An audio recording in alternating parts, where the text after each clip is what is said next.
I didn't recognize the woman she had become. The daughter I once held through fevers and heartbreaks just looked through me as if I were nothing but a shadow. The night was a whirlwind of polished glasses, polished people, and the kind of laughter that echoed off the walls like applause in a theater. Her promotion to executive vice president was a big deal, magazine cover big, and I, her father, had dressed in my best. The suit was older than her son, the shoes scuffed, the collar wilted, but it was the only way I could honor the occasion. I stood near the entrance, letting others pass by, not wanting to bring the attention down. My eyes followed her as she floated from one circle to another, champagne in hand, laughter bright and empty. People praised her success, toasted her brilliance, envied her control. And I waited, maybe she'd find a moment to come say hello. When our eyes finally met across the crowd, there was no spark, just a flicker of something unreadable, something cold. She walked over slowly, deliberately, not to embrace me, not to smile, but to say what would crack something deep inside me. "Dad, I told you not to come tonight." It wasn't the words. It was the way she said "Dad," like it didn't fit in her mouth anymore. "I came to support you, sweetheart," I said, voice low. "You've worked so hard. I'm proud of you."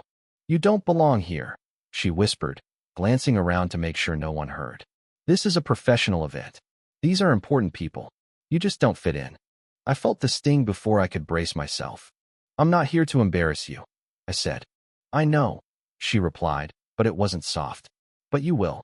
I told you, we'll do something private. This is not the place." I nodded slowly. There were no tears in my eyes. Not yet. Just the quiet understanding that my presence, my love, my years, my sacrifices had become inconvenient. Before I turned to leave, I caught a glimpse of my grandson, Jason, standing by the buffet table, watching us. He was only 15 but had the same searching look I once saw in his mother when she was a girl before ambition hardened it. I gave him a weak smile. He didn't smile back. Outside, the night air pressed against my face like a truth I didn't want to admit. I shuffled down the steps, past the valets who pretended not to look at me, and walked toward the parking lot. I hadn't driven, couldn't afford a car these days, but I needed to be away, to vanish. But 20 minutes later, as I sat on the curb waiting for the last bus, I heard footsteps. Quick ones. Then a voice. "Grandpa." Jason. He was out of breath, dress, shoes untied, jacket flapping behind him. "Why did you leave?" he asked, genuinely confused. "Your mom asked me to," I replied, trying to smile. "She didn't want me to ruin her night." Jason frowned. "She's wrong." I didn't reply. I didn't want him to choose between us. "You used to come to all my school concerts," he said. "Even the one where I forgot the lyrics and ran off stage crying. You were always there." I nodded, touched but wary. "She said you weren't presentable." That's what she told Uncle Mark. "But that's not true. You're the best man I know." I didn't know what to say. No one had spoken to me like that in years. "She didn't even tell me you were coming. I saw you by the door and thought maybe this night actually mattered to her in the right way." His voice cracked. He looked like a boy again. Not a teen trying to stand tall, not a young man molded by privilege, but a child caught between loyalty and loss. "I left because I didn't want to cause a scene," I said gently. "Your mom has a lot riding on tonight." He shook his head. "That's not an excuse. That's just you being too kind. Always putting yourself second." I watched him, this kid who was growing faster than anyone expected, standing up for something that even adults couldn't face. He took a deep breath. "Come back." I smiled. "Jason." "No. Please. You have to come back." I stood slowly. My legs ached, but something in me straightened. Too pride, maybe, or gratitude. When we returned to the hall, the speeches had already begun. Her boss was saying glowing things, people were clapping, and champagne was flowing again. We slipped in through the back. I tried to stay behind a column. Then came her turn. My daughter stepped up to the podium, smiled for the cameras, and began thanking everyone, her mentors, her team, her friends. But not me. Jason stood beside me, fists clenched. Then something happened I didn't expect. He walked forward, straight down the aisle, through the crowd, onto the stage. The murmurs grew. He whispered something to her. She shook her head. He took the mic. "I know this isn't planned," he said, voice steady but loud. "But I have something to say." The room froze. "This is my mom's big night," he continued. "And she's earned it. She's worked harder than most people can imagine. But tonight, She made a mistake. A big one. There were gasps. My daughter tried to take the microphone back, but he turned slightly, avoiding her hand. She told my grandfather to leave. Said he didn't belong. That he'd ruin her image. But let me tell you something. That man, the one standing quietly in the back, right now, he's the reason she got here. Eyes turned toward me. Some curious. Some horrified. Some wide with realization. He worked 2 jobs so she could go to college. Skipped meals so she could have dance lessons. Laughed through pain so she wouldn't know he was hurting. And when she made it, he clapped the loudest. Jason's voice cracked again. And now she wants to pretend he doesn't exist. The room was still. Even the music had stopped. He's not perfect. He's got old shoes and crooked glasses. But I've never seen a man stronger. Braver. Kinder. My daughter looked like stone. Her hands trembled. He belongs here more than any of you. Because success without gratitude isn't success at all. It's loneliness in disguise. Silence. Then one person clapped. Then another. Within seconds, the room echoed with applause. Not wild or dramatic. Just respectful. Jason walked back to me and grabbed my hand. And in that moment, I didn't feel shame or rejection. I felt seen, heard, loved. My daughter didn't speak to me that night. She left early, but I saw the tears in her eyes as she passed. Maybe it was too much to ask for her to change in one evening. But sometimes, all it takes is one voice, pure and brave, to say what adults are too scared to admit. Jason did that for me. And because of him, I didn't walk away feeling invisible. I walked away whole. The next morning, sunlight spilled across my kitchen floor, warming the cracked linoleum I'd meant to replace years ago. I sat with my coffee, the mug chipped, my hands wrapped around it like it held more than heat. Sleep had visited me only briefly. Most of the night, I lay awake, thinking about Jason, his voice, his fire, the look on my daughter's face when the applause began. I didn't want to relive it, but it kept replaying anyway. When I looked up from the coffee, the knock came sharp, fast, urgent. My body tensed before I even stood. I opened the door to find Jason standing there. No jacket this time, just a hoodie and jeans, and in his hand a paper bag. "Mom's not speaking to me," he said, stepping in before I could ask. "Did she ground you?" "She tried," he said with a smirk. "But I told her I wasn't a kid anymore. She said I humiliated her." I sighed, shutting the door behind him. "You probably did." That room wasn't ready for the truth. "She needed to hear it," he said quietly, setting the bag on my counter. "Bagels. And coffee. Thought you might not feel like cooking." I chuckled, even though something in my chest hurt. "You're too good to me." He shrugged, but his eyes softened. "You're good to me. This is just returning the favor." We sat in silence for a few minutes. The bagels were chewy. The coffee was too sweet. But none of it mattered. Not when he looked at me with such quiet loyalty. Then he spoke. "She said she was embarrassed because you didn't look put together. Like your clothes or your glasses would make people think less of her." I flinched. He saw it. "She's wrong," he added quickly. "She's so damn wrong." "She's scared," I said, not defending her, just understanding. Scared of being less than perfect. That fear does something to people. But at what cost? I had no answer. Jason looked at the ceiling like he could find words there. "She wasn't always like this, was she?" "No," I said. "When she was your age, she used to stay up drawing on the kitchen table, talking about building orphanages in Africa. She once gave away her new shoes because another girl's were torn. She used to cry during movies when fathers died. She had a soft heart." "What happened to her?" "Life," I said simply. "And ambition. And pain. And somewhere along the way, she thought kindness made her weak." Jason shook his head slowly. "She's going to hate me for a long time." "Maybe," I said. "Or maybe she'll realize you did what I should have done years ago, told her the truth." He looked at me, puzzled. "I enabled her silence," I said. "I never asked for space in her world. I stepped back every time she pushed me, because I thought that's what love was." He didn't speak. I was wrong. We finished breakfast in silence, but there was something heavier in the air now, not guilt, not quite sadness. Maybe it was grief for what could have been. Jason stood up. "I want you to come to my soccer match next weekend." "Wouldn't miss it." "Even if she tells you not to?" I smiled, the kind of smile that comes with a decision long overdue. Especially then. Later that day, I stood on the porch and looked out at the street. The neighbors passed by without a glance. I didn't blame them. I'd become part of the background, the old man in the peeling house, The ghost of a generation that no longer mattered. My phone buzzed in my pocket. It was her.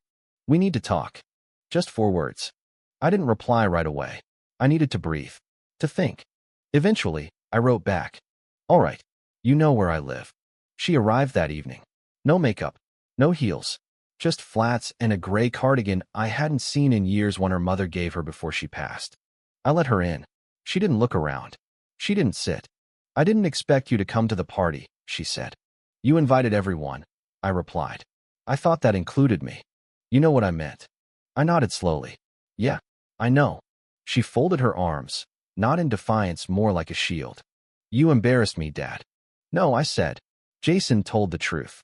"You were embarrassed by the truth." She looked away. I saw her jaw clench. "You looked out of place," she said. "I was afraid people would think I was dragging my past with me." I stared at her for a long time. "I am your past." Her eyes filled, but she blinked hard. "It's not that I'm ashamed of you. It's just I've worked so hard to build this life. And when people see you, they don't see the version of me I want them to." I sat down, suddenly tired. "You mean they see where you came from? And that scares you?" She didn't answer. "I sacrificed a lot for you," I said. "But I never asked you to hide that. I thought maybe, just maybe, you'd be proud of it." She swallowed. "You gave up everything." "I gave up nothing," I said. "You were everything." She looked at me then, really looked. I saw the girl she used to be, peeking out behind the layers she'd built. "I didn't know how to thank you," she whispered. "You didn't have to," I said. "But you didn't have to erase me, either." Tears slid down her cheeks. "I didn't want to become you," she confessed. "That's fine," I said softly. "You were supposed to become better." The next few days were quiet. We didn't talk again. But I heard from Jason every night, updates on his homework, his practice, his dreams of studying journalism. He had a way with words, that boy. Not just bold ones, but honest ones. The weekend came. I stood on the edge of the soccer field, wind cutting through my coat, feet on soggy grass. Parents lined the bleachers. I didn't know anyone. But Jason waved when he saw me, a wide, toothy grin that made everything else worth it. The whistle blew. He played hard, like he had something to prove. Not to his coach, not to the crowd, to himself. And then I saw her, my daughter, standing alone on the other side of the field, coat tight around her, arms folded, sunglasses hiding what her face couldn't. She hadn't seen me. But when the game ended, when Jason scored the winning goal and ran to the sidelines, he didn't go to her. He came to me, hugged me in front of everyone. No shame, no hesitation. "I told Coach you were coming," he said. "He wants to meet you." I laughed, ruffling his hair. "Lead the way." As we walked past the crowd, I felt her presence beside us. She didn't say anything, just walked quietly, 3 steps behind, like she wasn't sure if she was allowed to catch up. That night, I sat on my porch. The sun was going down, golden and slow. The kind of light that forgives the world. Footsteps again. She appeared at the gate, hands in her coat pockets. "Mind if I sit?" I motioned to the empty chair. She didn't speak for a while, just watched the sky. "Jason told me you used to bring him here when he was little." "Every Saturday," I said. "We'd make peanut butter sandwiches, watch the clouds, and talk about dinosaurs." She smiled, just barely. "You were always good at showing up," she said. I waited. "I wasn't," she added. "You were trying to survive," I said. "That takes a different kind of presence." She looked down. "I don't want to lose him." "You won't," I said. "But you have to listen to him now. He's not a child anymore." She nodded. "I told him I'd try," she said. "That I'd try to remember who I used to be." I smiled gently. "You don't have to be her. Just be someone who still feels." She turned toward me, eyes brimming. "I'm sorry I hurt you." And just like that, the years between us didn't feel so heavy anymore. A few weeks passed. The air grew colder. The leaves curled into coppery shells, and the trees stood barer each day. Fall had a way of reminding people that change, even when unwanted, was inevitable. My daughter began calling more often. At first, it was once a week, then twice, then short visits, dropping off groceries or asking about old photo albums. Always polite, always tentative, but I could see the effort. I didn't push. I didn't ask for apologies wrapped in long speeches. I just listened. That, I realized, was what we'd both been missing, someone to listen. One morning, she came by with a box in her arms. It was worn, taped at the edges, covered in handwriting that belonged to her mother. I found this in the attic, she said. It's all your letters. The ones you wrote her during her treatments. I took the box gently. My fingers traced the corners like they were relics of another life. She saved them all, she whispered. Even the ones where you didn't know what to say. Especially those, I said. We sat at the kitchen table, the one that once held birthday cakes and science projects and years of unpaid bills, and read in silence. One letter caught her eye. She picked it up with trembling fingers. You told Mom you were scared you weren't enough, she said, voice shaking. That you wished you could give her more, but all you had was your time and your hands and your love.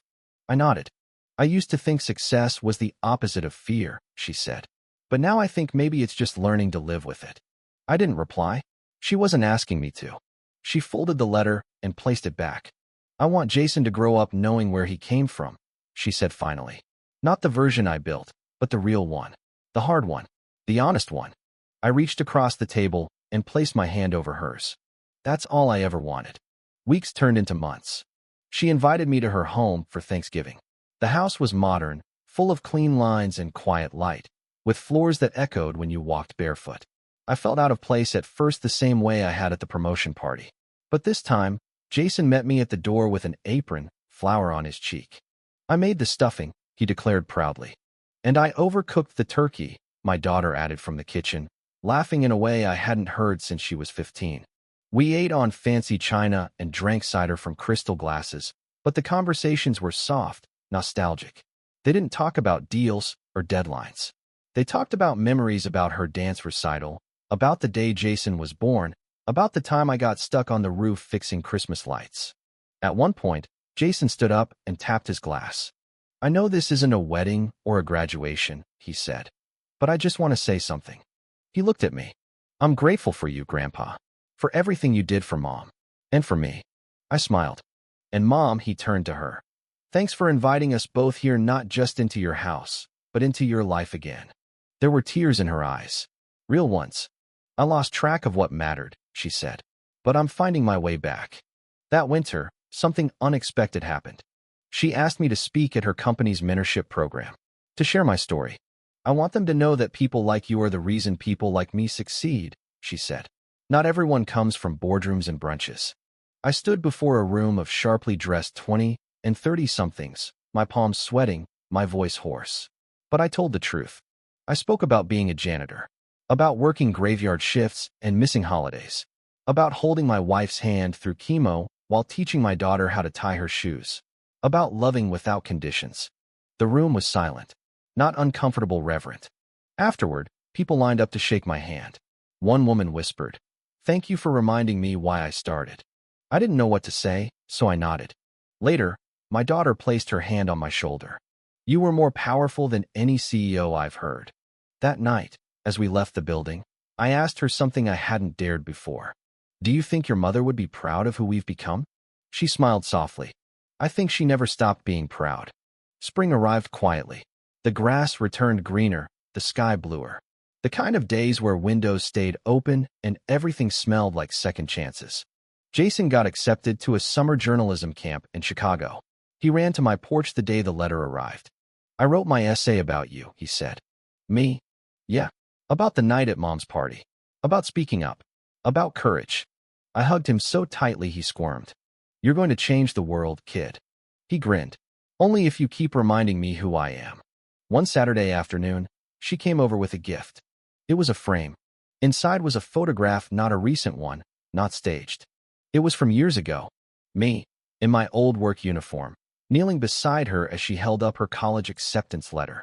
We were in front of our apartment. My eyes were tired, my back bent, but I was smiling like the world belonged to her. I found it in Mom's keepsake box, she said. Thought it should be yours. I looked at it for a long time. Then back at her. You kept it all these years? I needed to forget where I came from, she said. But it turns out that's exactly what I should have remembered. The thing about healing is it doesn't come all at once. It arrives slowly, like spring, a little green here, a little light there, until one day you realize the frost has melted. We didn't erase the past. We honored it.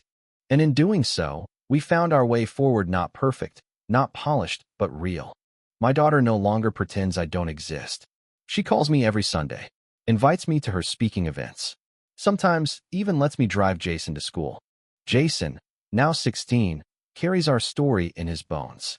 He speaks with compassion, writes with purpose, and reminds me daily that real love doesn't fade with silence. It roars back when needed most. And as for me, I'm not invisible anymore. I'm not the shadow at the edge of the room. I'm the reason someone stood up and spoke truth to power. And sometimes, that's enough to change everything. Spring rolled on like a soft breath, stretching the days with golden light. The world felt slower, kinder. Or maybe I was just paying more attention. I started walking more not because I had anywhere to go, but because moving reminded me I was still alive. My knees ached, my hip clicked, but I welcomed the pain. It meant I hadn't disappeared yet. One morning, I passed by Jason's school and saw a flyer posted near the entrance. Youth Voices Essay Finalists Public Reading, Saturday night open to family and guests. I stopped mid-step. I called him that afternoon. You're one of the finalists? There was a long pause. Then, I wanted to surprise you. But yeah, I got in. Jason, it's about you, he said. The piece I submitted. It's about what happened that night. And what it means to speak up. What it means to see someone. My throat tightened. Would it be okay if I read it? He asked softly. With you there? I wouldn't miss it for the world. Saturday arrived with nervous energy. The auditorium wasn't large, but it was filled proud parents, classmates, teachers, all dressed up like this was a red carpet event. I took my seat near the middle, not wanting to be front and center. My daughter sat beside me. She looked beautiful not in a polished, executive way, but in a way that told me she'd let go of needing to be perfect. There was a gentleness in her profile now, a willingness to feel. Jason took the stage forth. He adjusted the mic, cleared his throat, and began to speak. When I was younger, I thought heroes wore capes. I thought they saved cities and had secrets they couldn't tell anyone. But now I know that real heroes don't always look like that. Sometimes they wear old shoes. Sometimes their glasses don't sit straight, and their voice wavers when they speak. Sometimes they stand quietly at the edge of a room, just hoping someone will remember they exist. The room was silent. Every breath felt like a prayer. My grandfather didn't build towers or write books. He didn't invent things. He didn't go viral. But he woke up every day for 30 years and showed up. For my mom. For me. For life. Even when it didn't show up for him. And one night, at a party that was supposed to be about success, he was asked to leave. Not because he did something wrong, but because someone was ashamed of where they came from. My daughter's breath caught. I reached over and gently took her hand. That night, I stood up. Not because I was brave, but because he had spent his entire life standing for others, and someone finally needed to stand for him. We don't get to erase the people who built us. We don't get to step on their shoulders, then pretend we never needed them. Because the truth is, without them, we'd still be crawling. His voice cracked. He didn't apologize. This story isn't just mine. It's about anyone who's ever been told they weren't enough. Anyone who sacrificed in silence. Anyone who loved without being loved back loud enough. This is for them. He stepped away from the mic. The room erupted. Not the kind of applause you give out of politeness, the kind that comes from somewhere deep. People were standing, some wiping tears. I couldn't move. I couldn't breathe. My grandson, my boy, had handed me something I hadn't felt in decades. Vindication. He didn't just see me. He restored me. That night, my daughter and I sat in her car in the parking lot. She hadn't turned the ignition yet. The dashboard clock ticked quietly between us. I didn't know he was going to read that, she said. I nodded. Neither did I. He was brave. Yes, I said. He was. She looked at me then, tears in her eyes. It was the truth, wasn't it? It was. I spent so many years building walls, she whispered. Trying to forget how hard it was. Trying to rewrite the beginning so people would only see the ending. We all do that, I said. In some way. But it cost me things, she said. It cost me you. I took her hand. You found your way back. That summer, Jason went to Chicago. Before he left, he handed me a sealed envelope. Don't open it until I'm gone, he said, grinning. It's not dramatic. I swear. I waited until he boarded the plane. Then I sat in my chair by the window, peeled back the seal, and unfolded the letter. Dear Grandpa, I don't say this enough, so I wanted to write it. Thank you.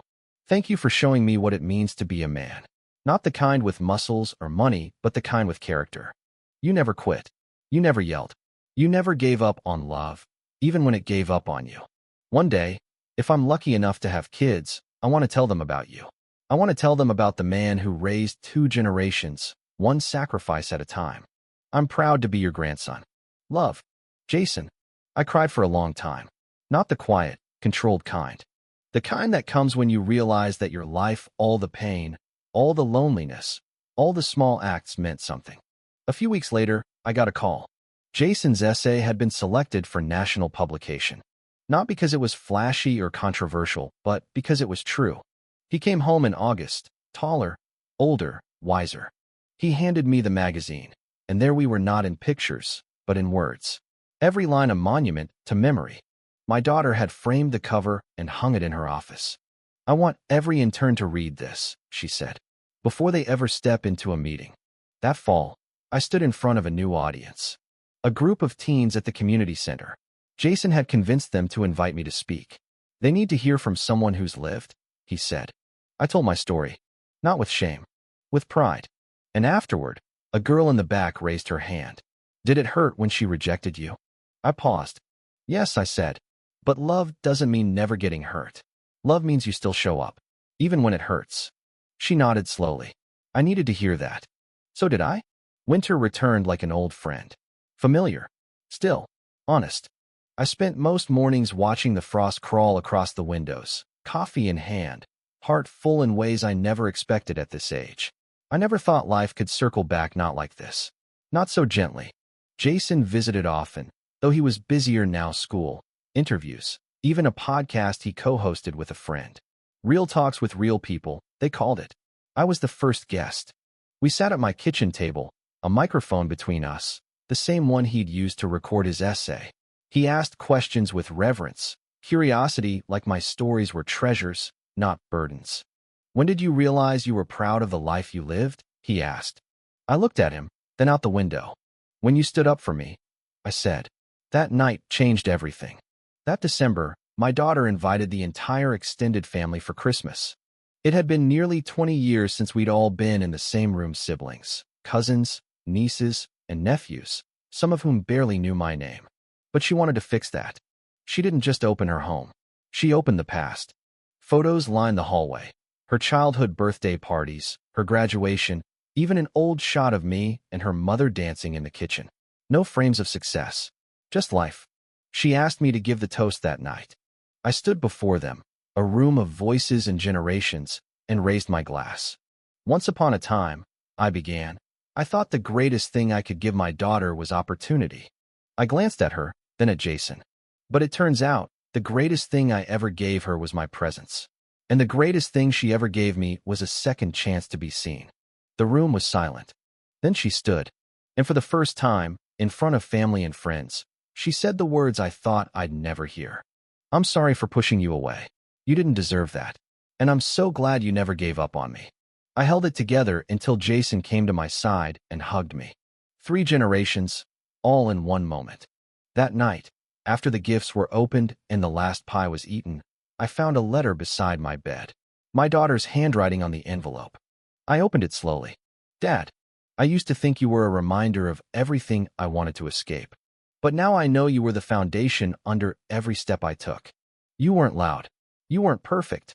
You didn't demand recognition. But you gave me love that never wavered. A kind of love I didn't understand until I saw it in my own son's eyes.